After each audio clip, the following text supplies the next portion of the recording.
जय जगन्नाथ सांग मैंने आज आसुन देखामी मुई माखन शाग केन्ता करी बनासी। माखन शाग तो समस्त बनाबार स्टाइल प्रोसेसटा अलग अलग, तो मुई आज पूरा देसी स्टाइल बतानी जेनता गाँव में बनासन। से लगी माखन शाग तो दरकार माखन, कड्डी आउ जह्नी, ये तीन टा आइटम हो गले माखन शागटा बहुत बढ़िया लगसी। आ इतार में डंक के भी नहीं फिके, डंक के भी छोट छोट कर काटिदेमा, बहुत बढ़िया लगवा। आ यहाँ कि गरम भात पखाड़ भात जेनथे भी ख बहुत बढ़िया लगसी। मुई इटा माखन शाग आगे छोट छोट काटिक धोई देचे भलसे, तार माटी बाली पलि जावा बोलिक। आइन प्रेसर कुकर अधा कप पानी दे दीचे, सब माखन, कड्डी, जह्नी आ जिते माखन थिला सब इथे पकई देचे।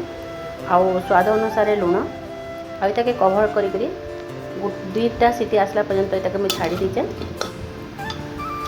एरा सीधा के छाड़ी दीचे। तापर निजमा गोटे कढ़ई तेल आमर गरम हो गला, आधा चामच जीरा आउ कटा प्याज, लहसुन, सुखा मिर्चा इटा के गोल्डन ब्राउन है पर्यंत भाजीदेमा। आ गोल्डन ब्राउन हो गला ना इटा मुझे नीचे गोटे टमाटर, बेसी टमाटर नहीं भल ना लगे।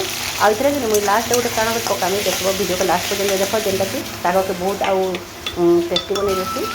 आउ यहाँ शाग के यहाँ दुआरे घुटी देचे आ यहाँ पकई देचे। इन मुझे नहीं यहाँ मुढ़ी आउ यहाँ के ग्राइंड करके 2 चामच इन पकई देचे। इधर जेन पानी थी कि सब सुशी देसी। आउ शागटा भी आम बहुत बढ़िया लगसी। इधर चाहिए क्षीर भी पकई पारे। आ देख बाहर करके भी देखी दूचे जेना सुंदर होचे। वीडियोटा जब भल लगा तो लाइक करदे, शेयर करदे और चैनल के सब्सक्राइब भी करदे। Thank you.